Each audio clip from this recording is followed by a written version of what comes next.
우리가 살고 있는 이 지구는 자전을 하고 있죠. 24시간 동안 한 번 자전합니다. 지구는 또 공전하고 있습니다. 태양을 궤도를 돌면서 타원 형태로 1년 365일 동안 한 번을 회전하고 있습니다. 만약에 지구와 태양 간의 거리가 조금만 가까워진다면 어떻게 될까요?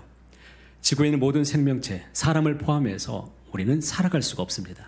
반대로 태양과의 거리가 지구와 조금만 더 멀게 된다면 우리는 얼어 죽는 그런 환경에 처할 수밖에 없습니다. 온 세상에 고르게 햇볕을 골고루 비춰주기 위해서 지구가 23.5도 각도로 해서 기울어져서 그대로 회전하고 있기 때문에 우리는 지금 살아가고 있습니다. 너무나 신기하게도 이 기울기가 지구가 10도만 달라지게 되어도 지구 한쪽은 얼어 죽고 한쪽은 타 죽는 살 수 없는 환경에 처하게 됩니다. 이런 모든 완벽한 환경을 과연 누가 만들어 놓으셨을까요? 달을 한번 생각해 보시기 바랍니다. 달은 어디를 돌고 있습니까? 지구를 돌고 있습니다. 만약에 달이 없다면 한번 생각해 보십시오. 달이 없으면 저수에 인력이 없어서 간만의 차이가 없어집니다. 밀물과 썰물이기 때문에 물이 움직이지 못하면 바다에 있는 모든 생물이 바닷물이 썩기 때문에 살아갈 수가 없습니다. 너무 신기하게도 달의 인력이 너무나 강해진다면 큰일이 생기는 거죠. 지구가 물로 쓰나미처럼 뒤덮여지는 일들이 생기고 그렇게 힘든 세상에 살게 됩니다. 지구가 돌면서도 바닷물이 쏟아지지 않도록 하시는 분이 우리 하나님이십니다. 하늘의 해와 달과 별을 만드시고 그것을 모든 것을 질서대로 운행하시는 분, 관여하시고 지금도 함께 하시는 분이 하나님이십니다. 이분이 성경에서 말씀하시기를 날아다니는 참새 한 마리도 떨어지는 것까지 역사하셔서 하나님이 허락하지 않는다면 참새 한 마리도 세상에 떨어지는 법이 없다고 말씀하십니다.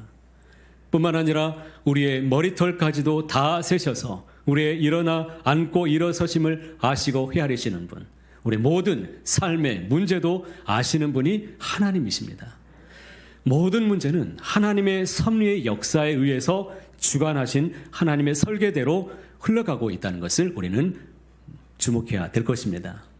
오늘 말씀에도 하나님의 섭리 역사가 가득히 담겨 있는데 오늘 읽어본 말씀은 에스더서에서 가장 긴장감이 고조되고 있는 클라이막스에 해당됩니다. 그러니까 권투의 경기에서 보면 계속 잽을 계속 얻어맞다가 어퍼컷 한 방 날렸는데 제대로 맞은 거예요. 좀 다가오지 않은데요. 드라마를 보시면 드라마에서 악인이 나오죠. 이 악인 때문에 우리 성도님들이 보시면서 막 스트레스를 받으면서 화가 나가지고 그러면서도 본단 말이죠. 스트레스 받으면서 왜 끝까지 드라마를 보시는 것일까요? 결말이 궁금하기 때문에 너무 궁금해서 계속 보게 됩니다. 오늘 악인으로 등장하고 있는 사람이 하만입니다. 하만은 왕의 총애를 받아서 제국의 2인자가 되었습니다. 그를 모든 사람들이 우러러보게 하고 많은 사람들이 지나가면 그를 향해서 고개를 숙이고 절을 할 수 있도록 만들었습니다. 그런데 오직 한 사람만이 그 앞에서 수그리지 않고 절하지 않는 사람이 있었습니다. 누구입니까? 모르드게였습니다. 그런데 이 모르드게가 왜 나에게 절을 하지 않는가를 보았더니 이유가 무엇이냐면 이 사람은 유다 민족의 사람이었습니다. 그래서 더 화가 났습니다. 포로로 끌려온 이 하찮은 민족인 유다인들이 그중에 이 사람이 자기에게 절하지 않았다는 것은 너무나 모욕스럽고 치욕스럽기 때문에 모르드게를 죽일 완벽한 계획을 세울 뿐만 아니라 이 유다 족속들도 완전히 진멸시킬 계획을 철저하게 세웠습니다. 하만은 모르드게를 죽이고자 50규빗의 장대를 온종일 밤새껏 준비해 놓았습니다. 그리고 다음 날이면 이제 왕의 제가를 받아서 거사를 추릴 준비까지 다 해놓았습니다. 50규빗이면 약 25m입니다.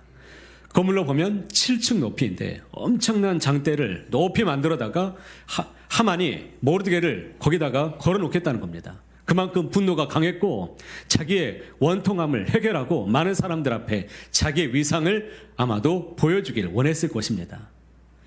다음 날 왕 앞에서 허락을 받아서 이제 모르드게를 처형하려고 하는 이런 끔찍한 밤이 준비되고 있었습니다. 그날 밤은 여러분, 얼마나 무시무시하고 폭풍 전야와 같은 그런 무서운 밤입니까? 그런데 여기서 아주 놀라운 일이 일어났습니다. 1절 말씀 함께 읽어보겠습니다.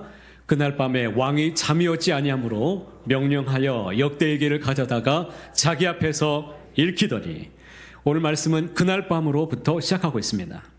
그날 밤에 왕이 잠이 오지 않았다는 것입니다. 이것이 어찌된 일입니까? 그날 밤은 에스더가 왕과 하만을 위해서 잔치를 베풀었던 날이었습니다.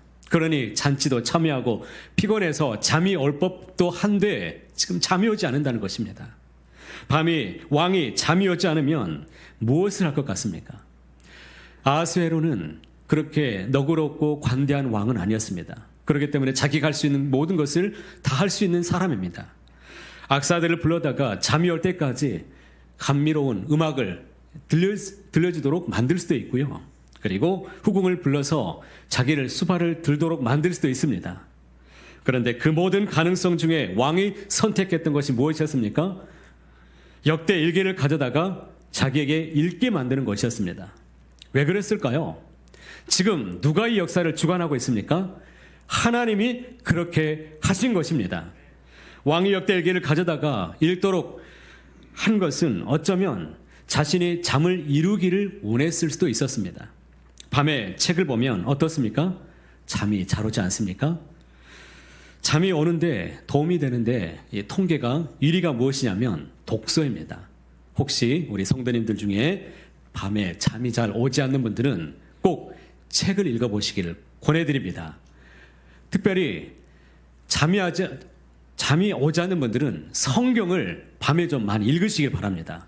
성경이 얼마나 감미롭고 은혜롭고 얼마나 좋은지 밤에 읽다 보면 졸음이 옵니다.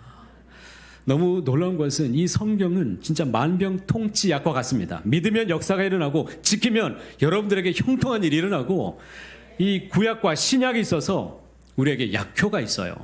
좋은 일이 일어납니다. 우리가 에스더의 말씀을 통해서 계속 보고 있는 것이 무엇입니까? 하나님의 역사를 우리가 보고 있습니다. 하나님의 섭리를 보고 있습니다.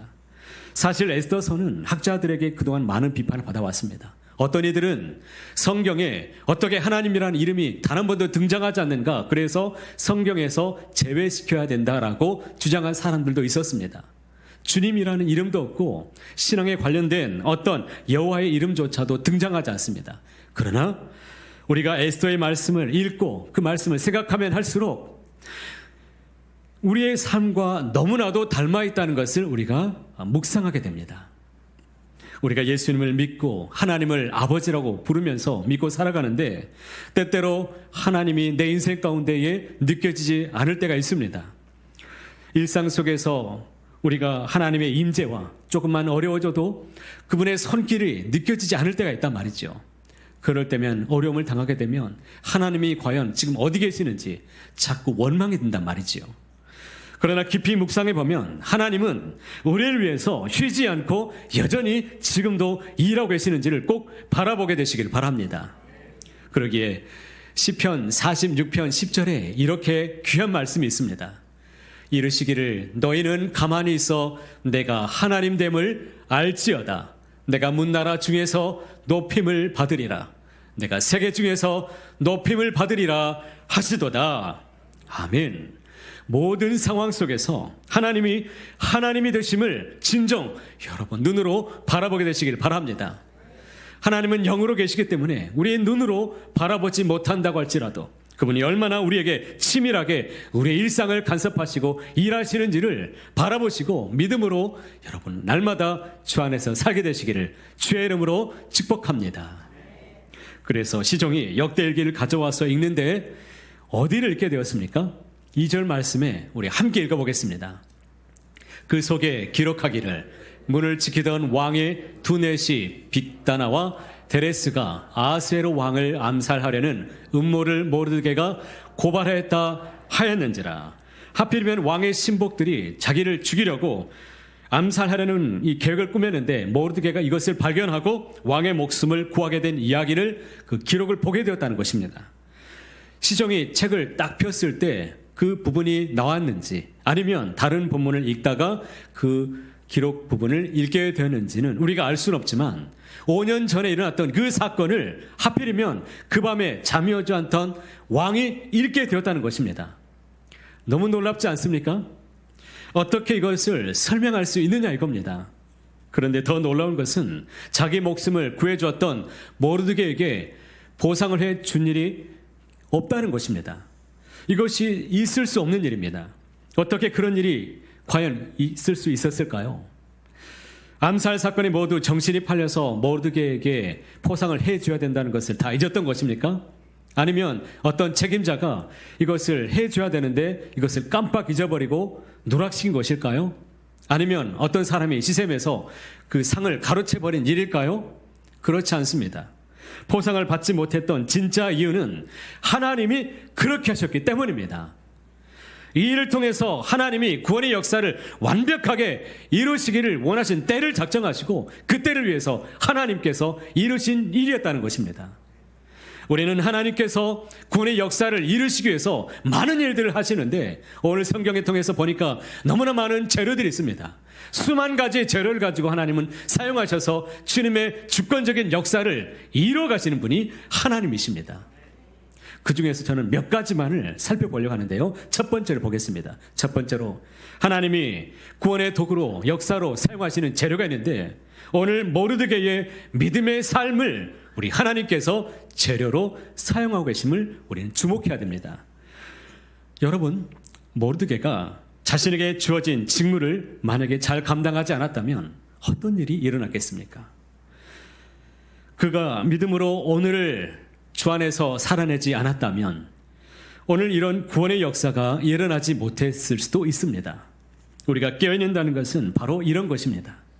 우리는 하나님의 구원 역사라고 하면 꼭 크고 큰 일들에 대해서, 특별한 일들에 대해서 생각하기 쉬운데 그렇지 않습니다. 루터의 종교 개혁을 한번 생각해 보십시오. 그는 독일의 비텐베르크의 성당에다가 95개의 조의 이 반박물, 이것을 게시해 두었습니다. 그런데 루터가 처음부터 종교 개혁을 자기가 일으킬 마음을 가지고 시작했던 일이 아니었습니다. 그저 당시의 가톨릭의 잘못된 행태에 대해서 고발하고 이것에 대해서 공론화시키고 한번 토론해 보기를 원했던 것이었습니다. 믿음으로 살아가다가 이런 끔찍한 일들을 바라봤던 루터는 견딜 수 없어서 그렇게 시작했던 일이었는데, 그러니까 오늘날로 우리로 말한다면 인터넷 게시판에다가 누군가 견딜 수 없어서 글을 올렸는데 이것이 발단이 되어서 도화선이 되어서 종교개혁이 당시에 엄청난 사건이 일어났다는 것입니다. 우리가 깨어서 살아간다는 것, 깨어있는 신앙으로 살아간다는 것은 다른 것이 아닙니다. 일상의 사소한 일도 하나님 앞에서 가벼이 여기지 않는다는 것입니다. 하나님은 우리의 삶에 아주 작고 아주 사소한 일일지라도, 일상적인 일일지라도 그 일들을 통해서 하나님의 역사를 위한 통로의 도구로 사용하시는 분이십니다. 모르드게는 자기에게 주어진 문지기의 역할을 최선을 다해서 잘 감당하다가 어느 날 왕을 살해하려고 하는 음모를 그가 발견하게 되었던 것이지요. 그래서 성경은 이렇게 말씀합니다.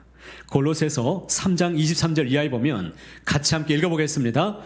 무슨 일을 하든지 마음을 다하여 주께 하듯 하고 사람에게 하듯 하지 말라. 이는 기업의 상을 주께 받을 줄 아나니 너희는 주 그리스도를 섬기느니라. 아주 귀한 말씀이죠. 무슨 말씀입니까?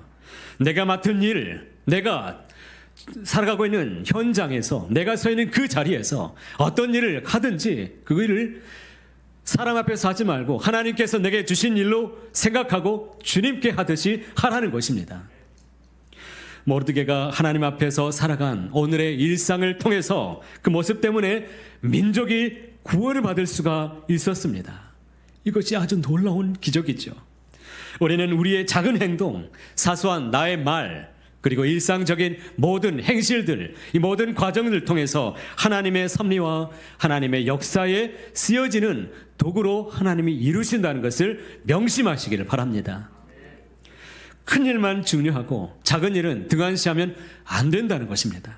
우리는 내 삶의 아주 작은 부분까지도 하나님 앞에서 믿음으로 살아가는 은혜가 있기를 바랍니다. 아주 작고 사소한 말과 나의 행동을 통해서 분명히 하나님은 주님의 뜻으로 섭리로 하나님은 사용하시는 분이십니다. 그러기에 무슨 일을 하든지 그것이 회사 일이든지 가정 일이든지 교회 일이든지 늘 하나님 앞에서 최선을 다한 믿음의 삶을 살아가는 저와 여러분 모두가 되시기를 간절히 소원합니다. 두 번째로 하나님께서 오늘 말씀해 보니까 주님이 사용하신 도구가 있었습니다. 에스더 4장 16절에 같이 함께 읽어보겠습니다. 당신은 가서 수산에 있는 유다인을 다 모으고 나를 위하여 금식하되 밤낮 3일을 먹지도 말고 마시지도 마소서. 나도 나의 시녀와 더불어 이렇게 금식한 후에 규례를 어기고 왕에게 나아가려니. 유대인들은 앞이 보이지 않는 사망의 음침한 골짜기를 지금 지나가고 있는 상황입니다. 그날 밤 무슨 일이 일어날지 모르는 아주 칠흑같이 어두운 밤, 이제 목숨이 왔다 갔다 하는 위태로운 그날 밤에 지금 살기 위해서 지금 무엇을 하고 있습니까? 지금 3일을 금식하고 있습니다. 금식하며 하나님께 부르짖어서 기도하고 있습니다. 그렇습니다. 이 모든 일의 역사에는 그 밤에 하나님께서 무엇을 주목하고 계시는 것입니까? 우리의 기도를.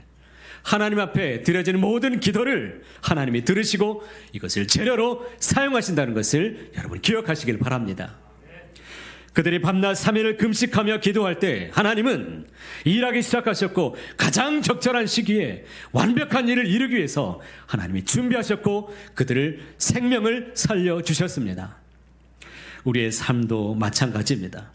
우리가 힘들고 어려운 일들을 만났을 때 결코 주저앉지를 마시길 바랍니다. 어려울수록 더욱 주님을 의지하시고 그 자리에서 간구의 자리로 더욱 들어가시길 바랍니다.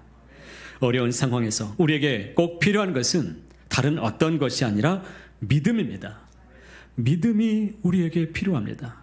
하나님을 믿는다면 끝까지 인내하시고 참으시고 견디며 주님 앞에 더욱 기도함으로 나가게 되시길 바랍니다. 하나님은 정하신 때에 정확하게 일하시는 분이십니다.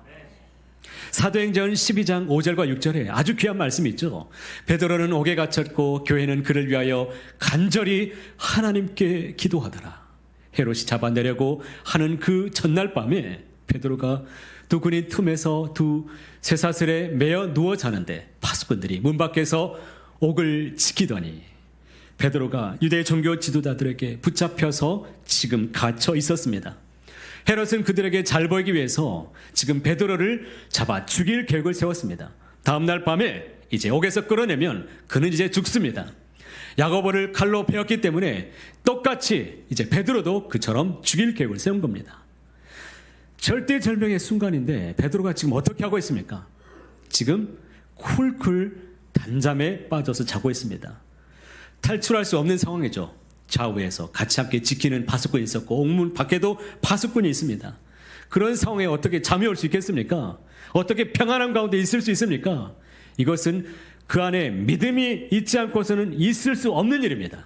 그가 확신한 믿음을 가지고 있었기 때문에 평안히 잠을 잤습니다. 교회에 있는 성도들은 함께 모여서 교회에서 그 밤에 부르짖어서 간절히 기도했고 그리고 하나님은 그 밤에 그들의 기도를 들으시고 역사하셔서 제례를 통해서 그들에게 베드로를 살려주시는 놀라운 은혜 역사를 주관해 주셨습니다. 이것이 얼마나 놀랍습니까? 기도에는 결코 실패가 없습니다. 하나님은 우리의 기도를 들으시고 가장 적절한 시간을 주님도 기다리시고 일하시는 분이십니다. 의인의 기도는 역사하는 힘이 아주 큽니다. 믿음으로 기도하셔서 하나님이 살리시는 놀라우신 은혜의 기적의 역사를 올해 더 많이 맛보게 되시기를 간절히 주님의 이름으로 축복합니다. 기도를 통해 자녀를 살려내십시오. 기도를 통해 나라를 살려내시길 바랍니다. 기도함으로 우리 병마와 싸우시는 분들은 이겨내시고 승리자가 다 되시기를 간절히 소원합니다. 마지막 세 번째입니다. 하나님께서 오늘 성경을 통해서 보니까 그 밤에 구원의 역사의 제례로 사용하신 것이 또 있었습니다. 기도한 대로 살아낸 그들의 삶을 우리 하나님께서 받으시고 그들의 삶을 통해 하나님의 역사에 주권적으로 사용해 주셨습니다. 기도는 하지만 기도한 대로 여러분은 얼마나 살아가고 계십니까? 이것이 우리의 슬픔이죠. 여기에 바로 하나님의 아픔이 있습니다. 기도는 할 수 있지만 기도한 대로 여전히 우리가 살아가지 못하고 있는 우리의 연약함들이 있습니다. 그러기에 에스더 4장 16절에 이렇게 말씀합니다. 함께 읽어보겠습니다. 당신은 가서 수산에 있는 유다인을 다 모으고 나를 위하여 금식하되 밤낮 3일을 먹지도 말고 마시지도 마소서. 나도 나의 시녀와 더불어 이렇게 금식한 후에 규례를 어기고 왕에게 나아가리니 죽으면 죽으리이다 하니라. 죽으면 죽으리이다. 기도하고 내가 이 일을 정말 각오하고 에스더가 결단을 내렸다는 것이죠. 모르드게는 금식하며 그날에 유다의 모든 백성들과 함께 기도하였습니다. 그러나 이것으로 멈추지 않았습니다. 기도하는 가운데 그 시점에서 내가 할 수 있는 최선이 무엇인가를 모르드게는 깊이 생각하고 직접 몸으로 움직였던 사람이었습니다. 여러분, 무슨 일이든지 그것을 먼저는 기도하고 일하시길 바랍니다. 기도하고 꼭 여러분들이 일어나 걷는 삶이 되시길 바랍니다. 기도한다는 것은 기도만 하고 아무것도 하지 않는다는 것이 아닙니다. 하나님의 대책을 기도 가운데서 찾고 믿음으로 살아내는 것이 기도입니다. 다윗은 전쟁할 때도 하나님 앞에 늘 물었습니다. 하나님, 가야 됩니까? 말아야 됩니까? 이 전쟁을 내가 싸워야 됩니까? 말아야 됩니까? 늘 물으면서 하나님 앞에 나아갔습니다. 하나님 앞에 묻지 않는다면 어떻게 주님의 뜻을 우리가 구별하며 나갈 수가 있겠습니까? 모르드게는 기도한 후에 에스더에게 메시지를 보냈습니다. 에스더 4장 14절 말씀입니다. 이때에 내가 만일 잠잠하여 말이 없으면 유다인은 다른 데로 말미암아 노임과 구원을 얻으려니와 너와 내 아버지의 집은 멸망하리라. 내가 왕후의 자리를 얻은 것이 이때를 위함이 아닌지 누가 알겠느냐. 모르드게는 하나님이 반드시 자기 백성을 구원해 주실 것을 믿었습니다. 이때를 위해서 에스더를 왕비의 자리에 세우신 분이 하나님이심을 그는 의심하지 않고 확실히 믿었습니다. 그래서 하나님의 섭리를 생각하면서 에스더가 할 수 있는 가장 최선의 일을 그녀가 감당할 수 있도록 촉구했습니다. 그러나 만일 에스더가 그 일을 감당하지 않았다면 하나님은 다른 구원의 방법을 통해서 이스라엘 백성들을 반드시 구원해 주셨을 것입니다.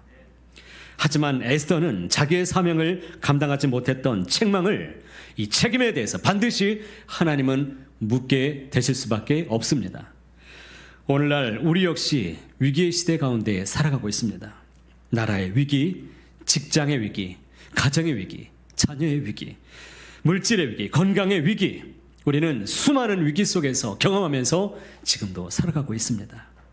하나님의 백성으로 살아가면서 이러한 위기를 만났을 때마다 우리는 어떻게 대처하면서 살아가야 되는 것일까요? 위기 가운데서 하나님의 도우심을 간절히 구하시길 바랍니다. 구하시되 하나님과 함께 믿음으로 살아가시고 기도한 대로 여러분들이 최선을 다한 믿음의 삶을 간절히 살아가게 되시길 바랍니다. 사랑하는 성도 여러분, 오늘 에스더가 어떻게 주님 앞에 나아갔습니까? 죽으면 죽으리다 라고 나아갔습니다. 죽으면 죽으리다. 살고자 하면 죽고 죽고자 하면 살게 될 것입니다. 생즉 필사, 사즉 필생. 우리 인생에도 여전히 주의 말씀이 이루어져 갈 것입니다. 영국의 신학자였던 윌리엄 브래디쇼는 목회자가 할 수 있는 가장 숭고한 소명이 무엇인가? 그것은 설교라고 말했습니다. 설교는 무엇인가요? 설교는 영혼을 갈아서 태우는 영적인 작업입니다. 설교 한 편을 작업을 하는데, 예를 들어서 이 새벽 설교 이 10분을 준비하는데 여러분 시간이 얼마나 걸릴까요? 영혼을 갈아서 태우지 않는다면, 이 삶을 갈아서 넣지 않는다면 말씀을 주시지 않습니다. 하나님의 말씀을 붙잡고 씨름해야 그 속에서 하나님이 말씀을 허락해 주시는 것입니다. 그래서 제 자신에게 이런 질문을 때때로 늘 해볼 때가 있습니다. 너는 설교가 얼마나 중요하다고 생각하니? 그 설교를 위해서 얼마나 목숨을 걸고 준비하고 있니? 저에게 늘 그렇게 물으며 살아가고 있습니다. 그런데 여러분에게 이 질문을 여러분에게도 한번 던져보겠습니다. 한번 대답해 보십시오. 여러분은 믿음이 정말 중요하다고 생각하십니까? 믿는 분들만 대답하십시오. 여러분은 정말 믿음이 중요하다고 생각하십니까? 그렇다면 그 믿음을 위해서 얼마나 목숨을 걸며 살아가고 계십니까? 믿음은 삶의 문제입니다. 죽고 사는 문제가 믿음에 있습니다. 같은 공간에서 이 시간에 우리가 함께 예배를 드리고 있지만 어떤 사람의 삶의 자세에 따라서, 열정에 따라서 가인의 제사가 될 수 있고 아벨의 제사가 될 수도 있다는 것입니다. 그러기에 마태복음 22장 37절에 주께서 이렇게 말씀해 주셨습니다. 예수께서 이르시되 내 마음을 다하고 목숨을 다하고 뜻을 다하여 주 너의 하나님을 뭐하라? 사랑하라고 말씀하셨습니다. 이것이 우리의 죽고 사는 문제이기 때문에 가르쳐 주셨습니다. 우리를 위해서 모든 것을 다해주신 주님을 위해서 우리가 무엇을 하실 수 있겠습니까? 여러분의 마음을 다하십시오. 목숨을 다하십시오. 뜻을 다하여 주님 앞에 온전한 예배를 드리기를 사모하시고 주님을 사랑하기를 힘쓰며 살게 되시길 바랍니다. 반드시 복되고 형통하게 되실 것입니다.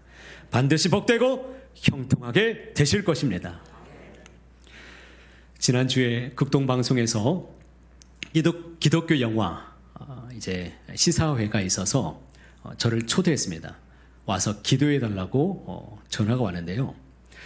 제가 기독교 영화 호조입니다. 이 권영만 이 감독이 당시에 손양원 목사님, 주기철 목사님의 영화를 만드신 분인데요. 기독교 영화 호조인데 당시에 일제시대에서 도산 안창호 선생님과 더불어서 함께 싸웠던 손정도 목사님의 일대기를 그린 영화입니다. 손정도 목사님의 이야기를 잘 모르시는 분들이 참 많은데요. 제가 그 자리에 갔더니 400여 명이 그 자리에 꽉 채웠습니다. 그런 줄 알았으면 기도를 좀 준비해서 갈 텐데 아무튼 가서 기도하고 영화를 보는데 얼마나 은혜를 많이 제가 받았는지 모릅니다. 은혜를 엄청 받았습니다. 당시에 나라를 잃어버린 백성들이 도탄에 빠져서 술독에 빠져서 백성들이 살아가는데 손정도 목사님이 이 백성들을 끌어안고 사랑하면서 그들을 위해서 몸바쳐서 희생하며 헌신하는 모습을 제가 보면서 이런 생각을 했습니다. 갑자기 여러분들이 눈에 아른거리더라고요. 지금 나라의 상황이 어떻습니까? 나라의 상황이 너무나 어지럽고 지금 경제적인 파탄에 지금 많은 분들이 어려움을 당하고 있고 지금 가정의 문제 여러 가지 문제들 때문에 어려운 일들이 참 많은데 우리 성도님들이 삶의 자리에서 살기 위해서 몸부림치며 살다가 예배하기 위해서 이 자리에 위로받기 위해서 오는 우리 성도님들의 발걸음이 눈에 보였습니다. 그러면서 여러분을 위해서 더욱 사랑해야지, 더욱 사랑하고 더욱 섬겨야겠다, 이런 마음을 하나님이 그 영화 가운데서 저에게 주셨습니다. 하나님은 우리가 말씀에 순종하지 않으면 다른 이들을 통해서 그 일을 이루어 가실 것입니다.